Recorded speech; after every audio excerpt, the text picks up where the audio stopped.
қайырлы күн баршаларыңызға. Бұл нанның сап-сары, әдемі, тәбетті ашатын осы нанның рецептісін білгілеріңіз келсе, менің YouTube каналыма тіркеліп, видеоны аяғына дейін, соңына дейін көріп шықсаңыздар, сонда түсінікті болады. Өте дәмді. Қазір мен сіздерге бөліп көрсетейін. Бісміллә деп, міне жұп-жұмсақ. Неге арасы сап-сары, арасында не бар десеңіздер, видеоға толықтай қарап шықсаңыздар видеомда, сонда сіздер түсінетін боласыздар.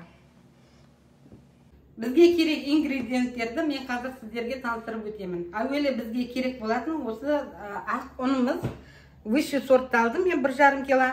Одан кейін барып ржаная қара ұнынан осы 100 граммды қосатын боламыз. Бисмиллахир-рахманир-рахим. Енді осыны жақсылап араластырып, асты үстіне осылай қолмен жақсылап араластырып аламыз.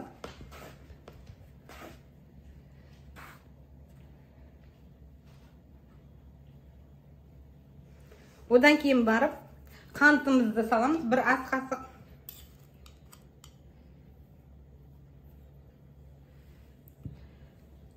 Сосын тұзымызды саламыз.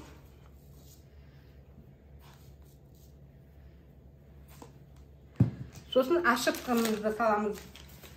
Бір шай қасық.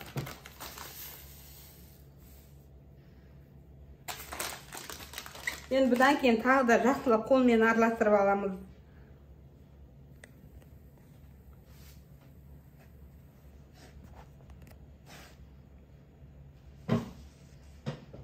Араластырып алды. Енді осыған қазір сіздерге тағы бір көрсетіп өтейін. Мұнда асқабақ бар. 300 грамм асқабақ және 200 грамм сәбізімізді мантаваркаға буына пісіріп алдым.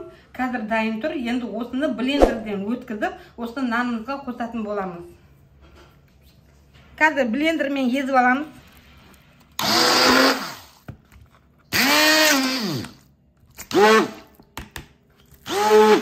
Міне өздеріңіз көргенде блендерден өткізіп, дайындап қойдым. Енді қазір осыны нанымызға қосатын боламыз. Өте дәмді, тойымды, денсаулыққа пайдалы нан.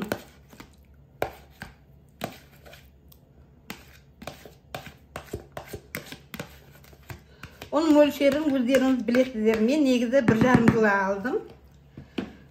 Сосын сүтімді дайындап қойдым да, үстіне кішкене бір 50 граммдай сары майымды салып, осыны саламыз қазір.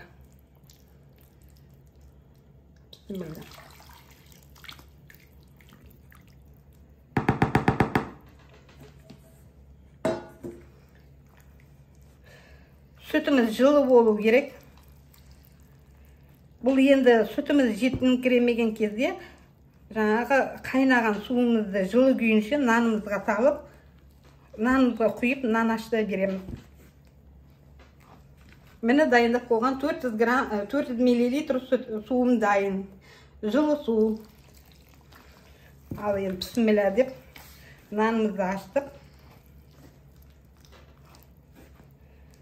Пісіріп көреміз.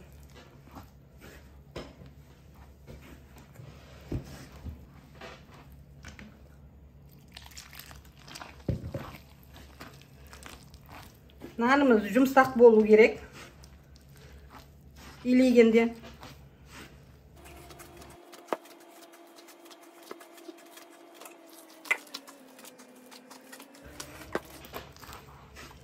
Енді мына дайын асқабақтың несі дәмі мені өзім алдын ала жаңа табаға қуырып алдым. Енді осыны қосып, қамырымызды жаңа ашытамыз.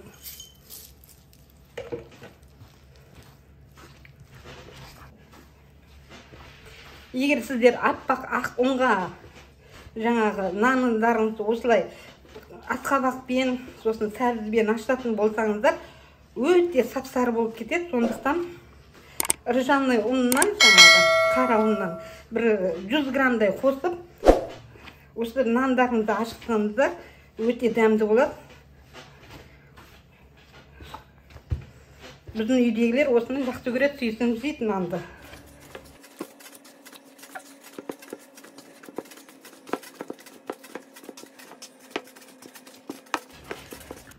жан-жағын жинап илеп аламыз. Қолымызды маймен майлап алып, бетінен жаймен осылай басып шығамыз. Жарты сағат, я болмаса 40 минутқа қойып қоямыз. Өзі әдемі ашитын болады. Сосын пісіріп, бірге жейтін боламыз.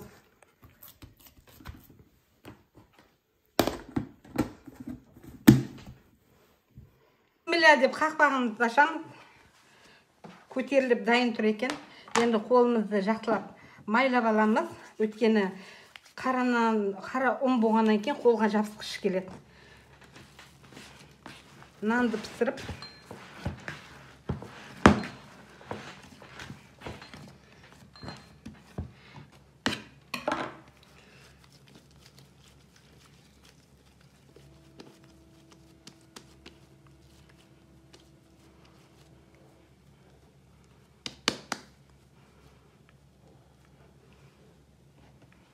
дайындап қойдым. Енді бетінен осылай пышақпен кесіп шығамыз. Әдемі болу үшін. Сосын духовкаға піскенше қарап отырамыз. Енді бұл тез піседі, бұл нан. Бір жарты сағатта піседі ғой. Өздеріңіздің жаңа духовкаларыңызды қарап отырасыздар ғой. Суда пешке 4-еуін сала салдым. Бетіне жұмыртқа еш нәрсе салмаймыз. Жарты сағатқа 180 градуста духовкада пісіріп алсаңыздар болады.